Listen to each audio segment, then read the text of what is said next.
It is bones.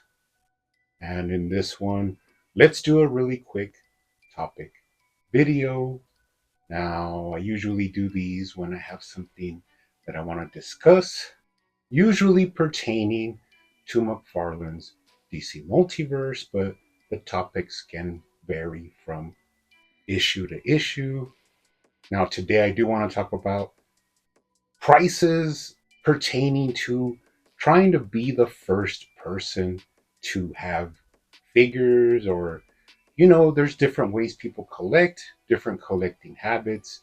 Some people adamantly have to be the very first person to review a figure or to have a figure in hand, and I completely understand that, especially if you're making a channel and you review the figures and you want to be the first one to have that review up for people to watch.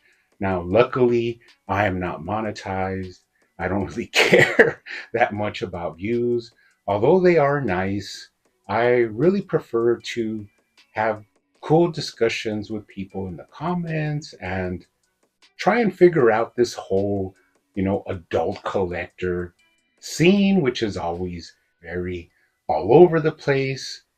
Now, the main thing I want to focus on is when figures are first released, they usually tend to go online and have a very high aftermarket or secondary market price point. So you're going to see a lot of the platinums, you're going to see a lot of really sought after figures that people were definitely wanting to collect. They are going to usually have almost a double or a triple asking price in that secondary market. But I tend to usually follow a different rule. And that rule is that if I don't desperately need it, or if I don't have an inclination that that figure is going to, skyrocket to really high prices, then I usually hold off on it for a while. I could go months without having the figure and just keeping an eye on the price points online and making sure that they don't get too overpriced until the day comes when I am ready to pull the trigger. Now, this kind of correlates with the way I collect the Spawn line from McFarlane, because I do collect it, but I'm kind of standoffish on it because I don't have to have every figure right away. I don't really review the McFarlane Spawn figures unless it's something that I really, really want to review, like, say, the Haunt figure. That was one that I was really anticipating and looking forward to. But for the most part, I can wait on figures. It's not a big deal. And what I usually do with the Spawn line is when they get released, McFarlane has a tendency to really ask for the maximum SRP, and that's usually like $40, $50. I think one of the ones I'm really waiting for is that Omega Spawn, and $50 at Target was just, kind of pricey, especially for a figure that I felt was really undersized. That definitely should have been a mega fig. So what I usually do is just keep an eye on that one. If I ever see one pop up on the secondary market for a more reasonable price, then I will jump on it. And this takes me into some of the figures that I have recently purchased. Now, although I'm maintaining a focus on the Spawn figures, I will talk a little bit more about the DC Multiverse, which is the main part of my collecting for the most part. But for a long time, I wanted this platinum version of the Redeemer from McFarlane. Now, there's not really any big differences except that the wings have a really awesome green hue to them, a green tint. And I just always loved the way that looked. So I had a plan to buy one of these and repaint the figure, add some details, add some high, glossy gold, and have those pretty nice green highlights in the wings. But what I came to find out when this first came out, and you're talking about probably 2, 3 years ago, this was going for a lot of money online. You couldn't get it for under $60. And I know because I remember, having it in my favorites and checking every once in a while, and I just could not find it for a reasonable price, at least reasonable for me. Now, recently, I just happened to be, refreshing a lot of my searches, and this one showed up, and I could not believe that they wanted $16 for this. Now, you do add on shipping for that, so it basically came out to under $20. But for being on the fence of buying it for above 40, I'm pretty glad that I waited all all that time because I never desperately needed it. I never lost sleep over not having the platinum version of this figure. So the waiting paid off. And, for under 20 bucks, it was a very reasonable purchase.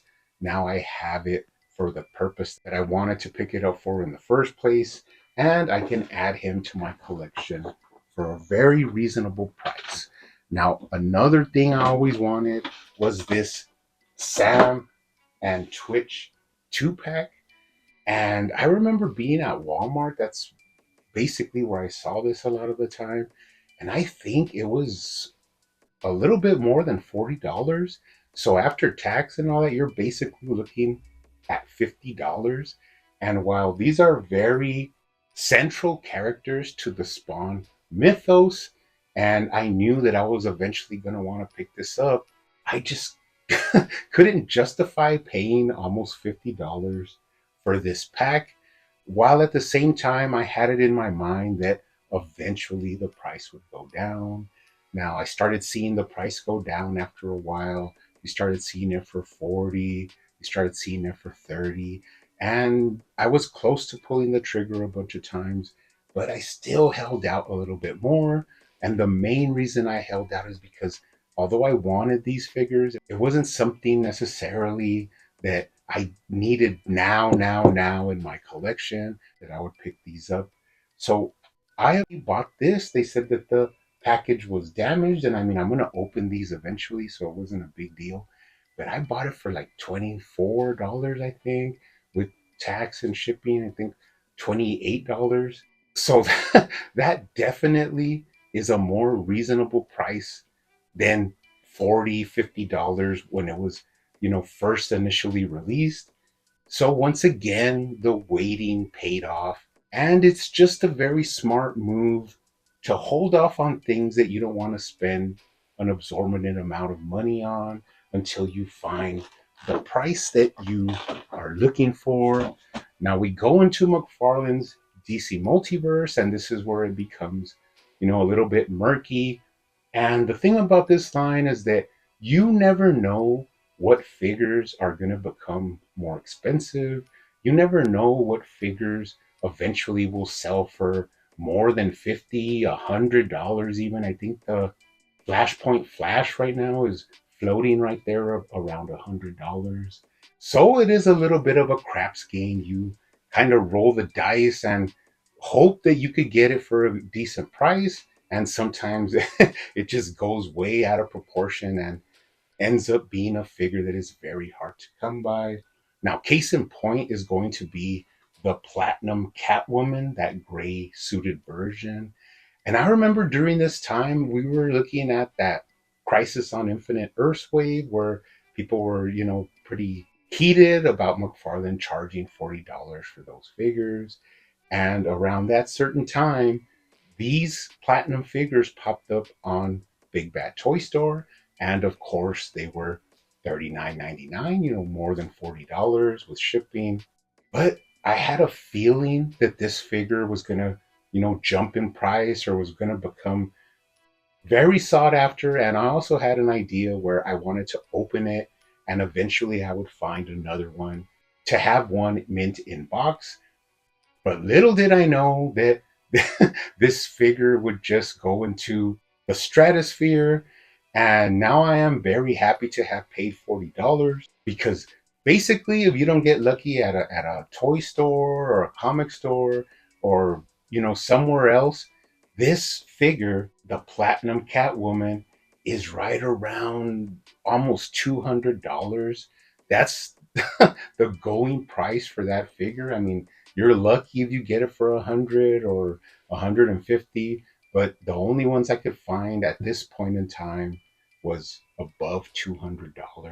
And that's a really crazy price to pay for a figure that just came out, last year or whatever it was, very hard to justify paying that much for a figure.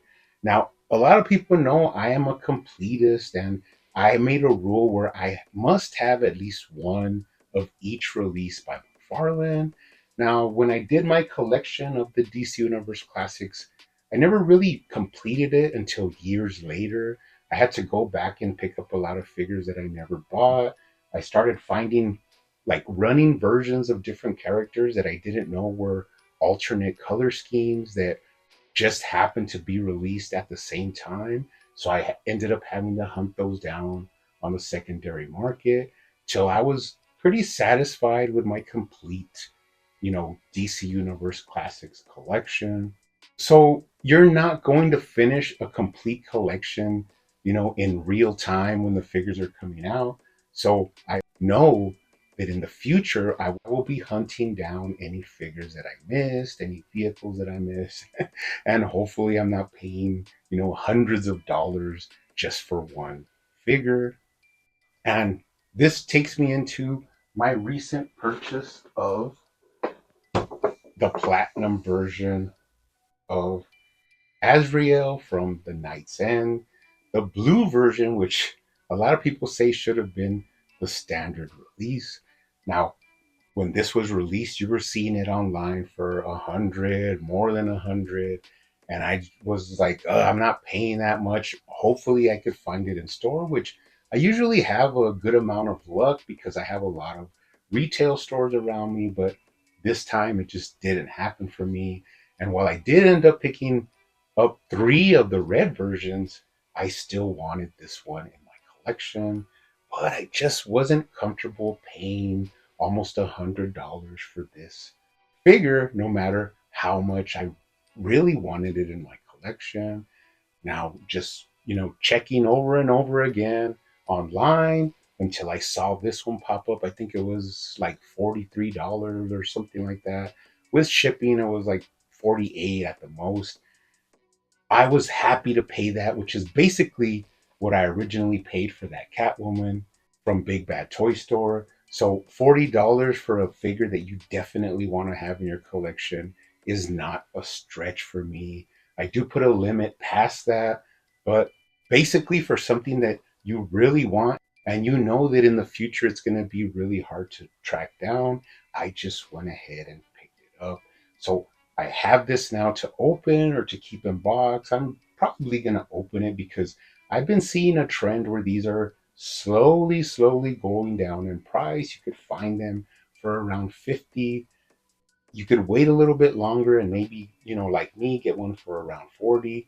But that is a very treacherous game that you're playing because you never know when these figures will no longer be available for a reasonable price. So, anyways, guys, that's just my opinion and my 2 cents into this topic of having to pay a, a crazy amount for figures when you could kind of hold off a little bit and wait until you get a better deal.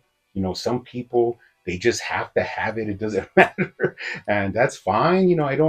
I never talk down on people if it's what line they collect, if it's that they rather collect $100 figures instead of $20 figures, that's fine. The reason being is because everybody has a choice to make and to collect what they want and what they like and what pleases them in their collection and in their hobby. And I'm completely fine with that. So I just feel like you shouldn't be, talking down people with what they collect. That's just their choice.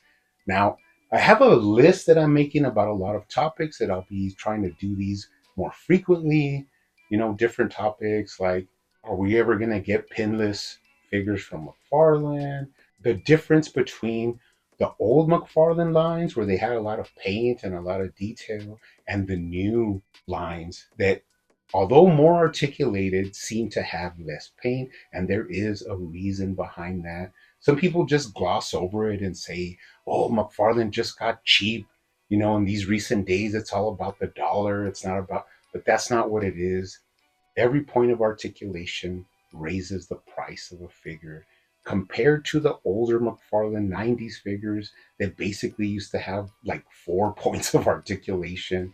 So there is a big discrepancy between that. So I'm going to be working on those videos. Hopefully, everybody is enjoying their collection as much as they can. I mean, we are very fortunate to be worried about prices of toys, releases of toys, what toy lines release what, instead of having bigger problems to worry about than that. So I always count myself as a lucky one, but you guys keep hunting out there, keep collecting, keep customizing, and I will see you on the next one.